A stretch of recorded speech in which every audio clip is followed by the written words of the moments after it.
But while we're waiting here, just want to know where people are tuning in from. All over. Any West Coasters? We've got West Coast and East Coast represented here. I'm a West Coaster. Matt's an East Coaster. Sally gets the good weather.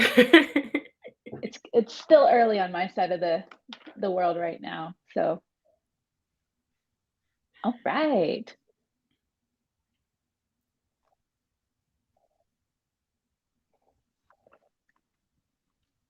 So, Matt, I am so excited to be here with you today.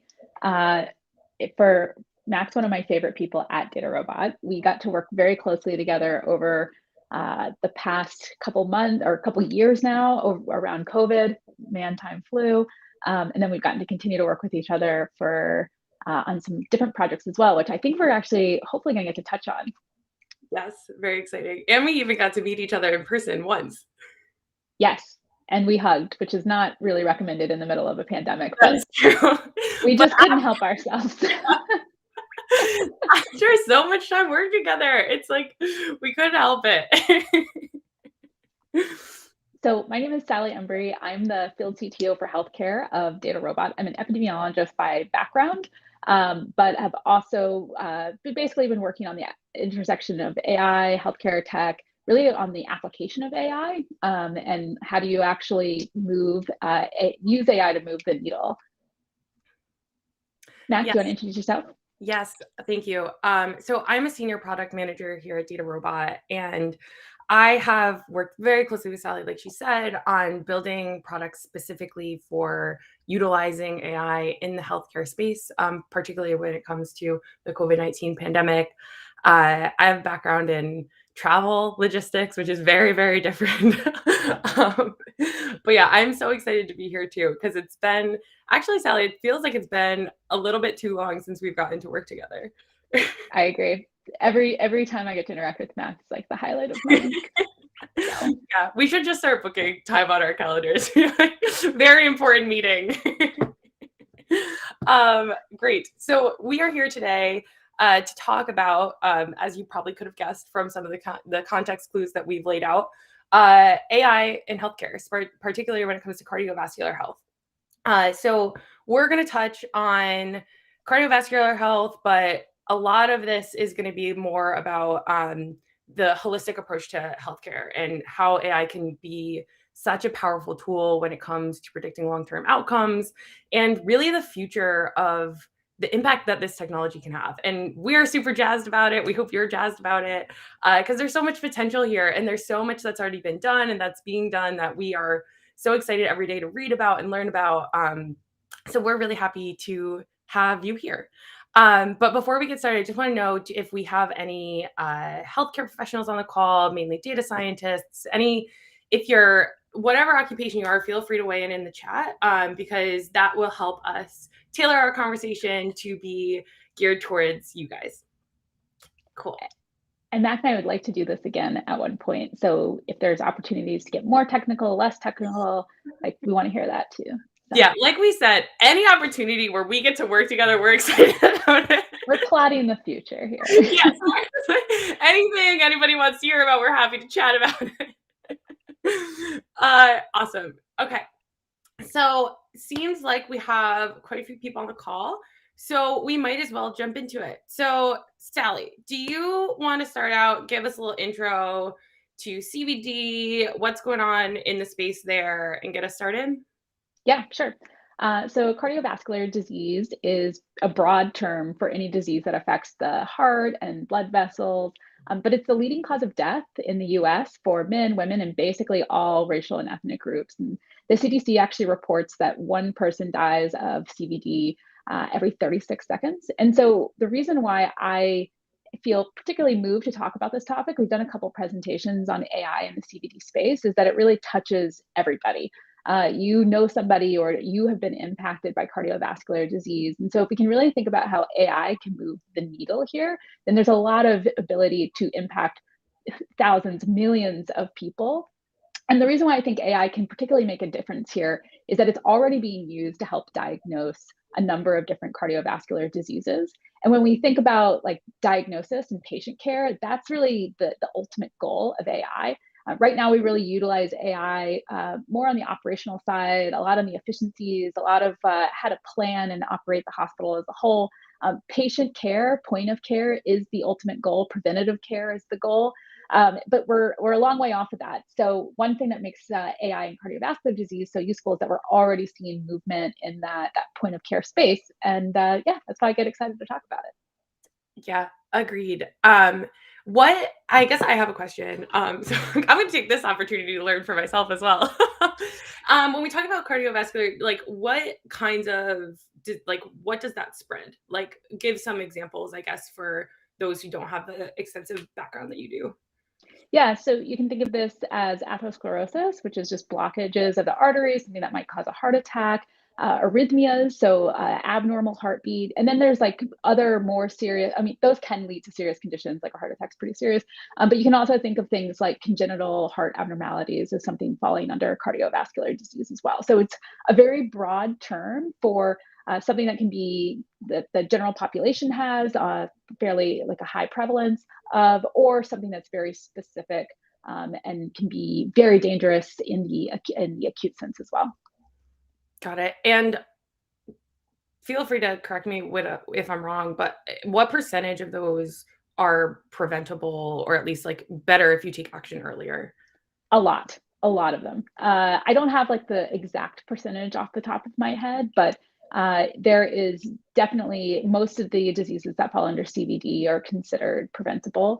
And then another kind of scary thing about CVD is that like the prevalence of it is actually expected to increase over the coming years. And so what I'm really curious to think about and like maybe even get your perspective on is like how can we actually stop that from happening? Is there a technology intervention? And I consider Mac like a world-class technologist. So being able to talk about technological interventions in healthcare is really where like I think like rubber hits the road and something that we can both kind of get really pumped on. Yeah, we get very excited. So like Sally just noted, so it seems like many of these are preventable, right? And what DataRobot does is we help you build machine learning and take advantage of AI and empower yourself with AI. So a lot of what we do is predictive analytics and predicting when something is going to happen, or if something is going to happen, or where something is going to happen. So we probably can think of a couple of examples, and I know Sally, you have some on the top of your head about like what that looks like of actually like the practical sense of utilizing AI, building it from the ground up, and acting on it to maybe help people prevent some of these diseases. So do you want to walk us through some of those examples, some thoughts you have on that? Yeah, let's start with just talking about like what it takes to like build an AI model. And Mhm. so really probably what's most important or what is most important is data. And so when you think about the cardiovascular space, like a traditional model that has been used a lot in this space is using AI to diagnose the severity of atherosclerosis, so arterial blockage. And so you can basically take thousands and thousands and thousands of images and you can use what's called supervised machine learning. So these images would be tagged in terms of the severity of their atherosclerosis. Is there a small blockage, no blockage, heavy blockage?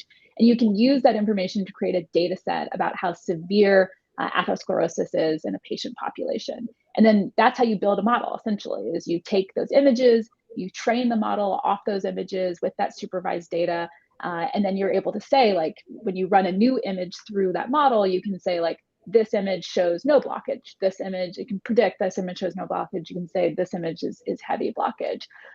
What makes this super powerful is the ability to save time, the ability for doctors to come in and just have the image and get basically an immediate diagnosis as soon as that image is processed, as opposed to a human being having to go through each of those. So that's kind of like the early steps here in terms of just how to build a model. You need the data, and then you have an ability to make a prediction. You need lots of data, and then building out the ability to predict off that data is the ultimate goal. Yeah, and it seems like with CVD, there's compared to maybe some other healthcare problems, it feels like there's the data is actually available to build a lot of these models. It depends on the condition. So what we've seen in the AI space within cardiovascular disease is that a lot of work has gone into how to diagnose atherosclerosis, the blockages, and a lot of work has gone into arrhythmias, irregular heartbeat. However, there's not nearly as many papers. Like if you tried to do like across the board, all the different diseases that kind of fall under this umbrella of CVD, you'll see that many times like AI applications haven't been broached yet. So we got a lot of like blue sky in front of us in terms of opportunity. But then when it comes to the two examples that I mentioned, there's been a lot of research there kind of perfecting those models or strengthening those models. And I think like there's still room basically to grow in both. There's room to grow in those categories, but there's also room across the field to apply AI in different ways as well. Cool. We got a lot of work to do. Always. We always have a lot of work to do. Endless amounts. So going back, I just have a quick question before we talk a little bit more about that. So going back to imaging. So like you said, that saves time and it helps people do things faster. But is imaging data enough to help people also do things better and reveal things that maybe a human wouldn't be able to detect on their own? I think imaging is a first step, because imaging really is what informs a lot of our medical care. But what really the meat of it is how do we get more and more data in there? So how do you actually link images to someone's electronic medical records? How do those electronic medical records include more than just basic quantifiable measures that for a person to get diagnosed? But if it includes free text of doctor's notes, how do you parse that free text to mix that free text in with those images, with the other data? So when we talk about it, it's really building more and more data. And really the next level of this is bringing in data around more than just the individual patient and their kind of immediate environment. It's actually understanding the whole holistic environment of that patient. And so we call that the social determinants of health. And so also being able to bring in social determinants of health data is going to be really key to actually getting more accurate predictions out of particularly like an individualized health model, an individualized risk score around a particular disease. So, and I think you and I have talked about social determinants of health. What makes you fascinated about social determinants of health? Well, a lot of things. It's just going off of what you said about taking a more holistic approach to care is something that I've always been really, really passionate about. It's something that I personally have benefited from with the specialized care based on my specific circumstances. So I really like truly believe in the power of like what that approach can have and how we can really make an impact when you think about health as this holistic not experiment but like analysis, and you think about someone in their whole context and they're not just this line of data, they're not just this image, right? They're this whole person. So social determinants of health, which if you guys don't know, is a set of metrics that talk about a person or a specific population uh, in a more holistic sense. It's about where they live, what they're exposed to when it comes to air pollution, what kind of education they have access to, what their general lifestyle is. And a lot of that has to do with where you physically are. And even like, particularly now, right, with the past 2 years that we've experienced, I personally feel that I've been even more aware of how my direct environment impacts my day to day in my life and what I'm exposed to, what kind of produce I can get at the grocery store, how much I'm able to walk, like I said about air pollution. So, social determinants of health are ways to quantify health based on more than, like I said, an X ray, a CT. It's all about you and where you are. So, when you think about it from a data perspective, right, that's super, super powerful.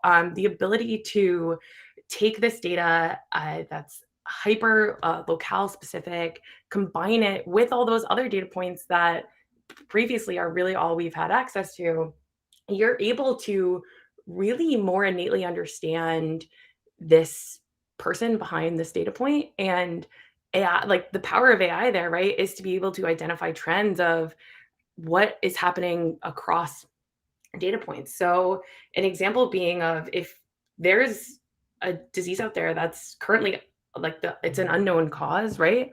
Think about the power of what you can do with all of that data of, hey, this person, this person, this person, this person. Here's all we know about all of these people, and they all have contracted this disease, and there's no cure for it, and it's chronic. But now we are able to maybe identify some trends, identify causes, and like to me, that is just so powerful. So I get so excited about it, particularly when it comes to health equity and really understanding why, like, what the underlying causes are of access to care, why some people have different long-term outcomes based on others, based on the same diagnosis, right? Like if I am contracting this disease and you are, we're not going to end up in the same spot. And why is that, right? It's more than maybe just my biological makeup. It probably has to do a lot with where I live, what I'm exposed to, what my lifestyle is. Yeah, what's around you. There's a paper that I constantly just candidly shove down people's throats because I love it. That's it's a We'll social send up the determinant. link after Yeah, this. I'll just send the link. I think it's out of University of Chicago, but it's like basically mapping social determinants of health and taking different census tract information to map social determinants of health at the census block level. And then it predicts like what the major problem is in that particular area, and then identifies these like populations that are in need. And the reason why I think it's so powerful, and it kind of speaks to what you're saying, Mac, is like they were able to identify communities that were going to experience public health crises before that crisis emerged. They were able to say, like, this is an area of high risk. We don't know totally what's going to happen. Like, we don't know what's going to be the thing that bubbles up, but like, this has all the indicators that something is going to have, we're going to have a public health crisis here based off access to care, access to transportation, the levels of pollution in a particular community, and the problems varied.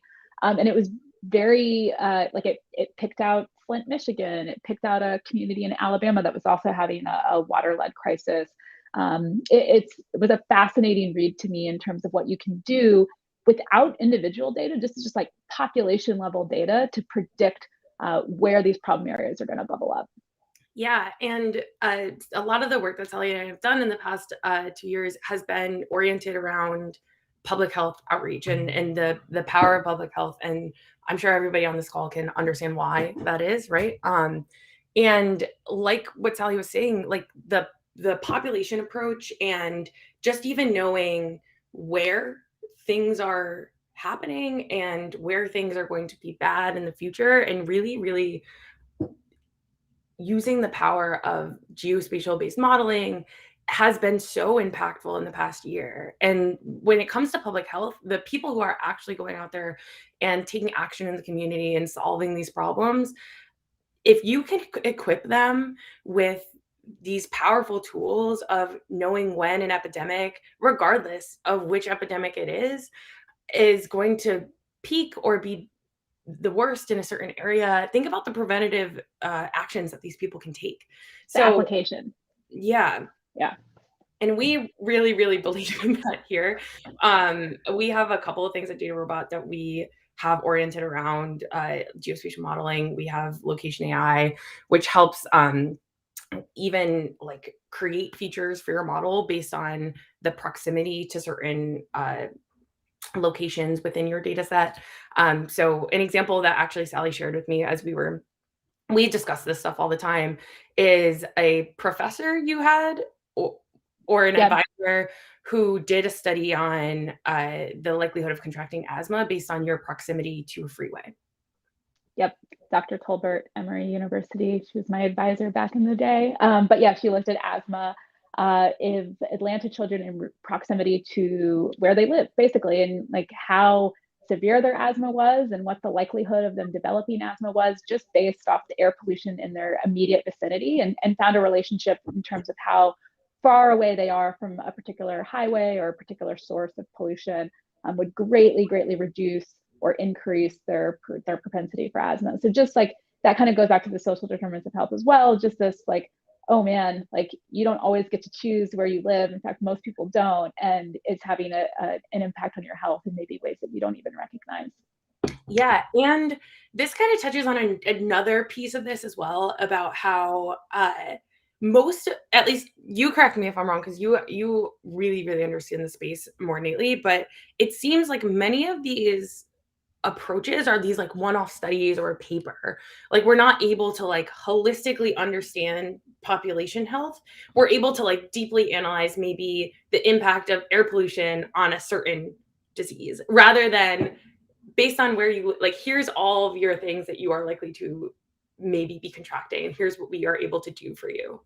No, you're absolutely right. Like you can think of really AI and machine learning is going to be our ability to bring all these data sets together so we can actually uncover trends that we weren't able to before. And then you can even think of that as next level. Like deep learning is probably going to give us the ability to give like individualized risk propensity scores. So it's not just about the population health or your community health. It's going to be about your health, your family's health. There's a lot of opportunity, and it doesn't mean that the road isn't like long. Like we still got ways to go in terms of actually applying this in the way that we want. But yeah, I get really jazzed about like what this opportunity is, and like being able to also work with some of our clients at DataRobot that have started down that path and are making progress. It's a very inspirational way to go through your weeks. So I yeah. agree. And it does feel as if right now it's as if those exactly what you said, if you have population health, you have individual health, there's a disconnect. Like the we're not able to, at least generally speaking, we're not able to really connect those two. It's more than data sets, obviously, but obviously because we're data people, I'm like, you have this table, you have this table. It's all about the data. It's all about the data. Join them together. I think we're getting close to running out on time, and I apologize that I have a hard stop here in a second. So I just wanted to see if there's any questions from folks that we can address, or feedback that people have, or other topics they want to explore. I think we only really scratched the surface, and so there's a lot of potential. Or ideas that Mac has. I have a bunch. I have, at any given point, if I open my notebook, there's like 30 Yeah. moonshot questions, ideas. Yeah. So, one other thing, as we're just waiting for questions to roll in, I want to talk about, I guess maybe it's a question for Sally. And like, this was actually kind of what Sally asked me too. Like, speaking of moonshots, like, what are you most excited about when you think about like the future and like what's on your top of your mind all the time? For me, Yeah. oh man. Uh, the ability to harness like wearables into actually feeding into preventative care. Like the idea that I get to take ownership of my health a little bit more because I understand what's going on in my body. But then there's also like this balance between making sure those tools and technology is accessible to a broader audience, and everyone can actually learn and glean information from that. So I think about that a lot: accessibility, preventative care, and then like how does that end up shaping our broader healthcare space? So actually, you can see I think I talk about this a little bit in a presentation from HIMSS. So I think we can post that. You can share because that's kind of related back to my what I think about all the time. I'll also on LinkedIn post the paper that I mentioned because, as I said, I like to shove it down everyone's throat as much as possible because it's a really interesting paper. And yeah, I think those are things that people can tap into for more resources as well. Yeah, that's great. Yeah. Feel free to continue to leave your questions. We will make sure that we get back to them and we'll reach out to people. And Sally will be posting our HIMSS webinar, which is really awesome. We also have our chief AI evangelist on that, Ben Taylor, and he's amazing. I also am there. Oh yeah, Mac hosted. I forgot. Yeah, so we'll share the link to that. That's on our website. And we'll make sure that we share some of the papers that we find really exciting about this topic. And yeah, we will make sure to follow up with people in the comments. Thank you so much. Thank you all for joining. We'll talk to you soon, hopefully. Thanks, everybody. Let's The Mac save and the Sally world. Bye. Have a great day.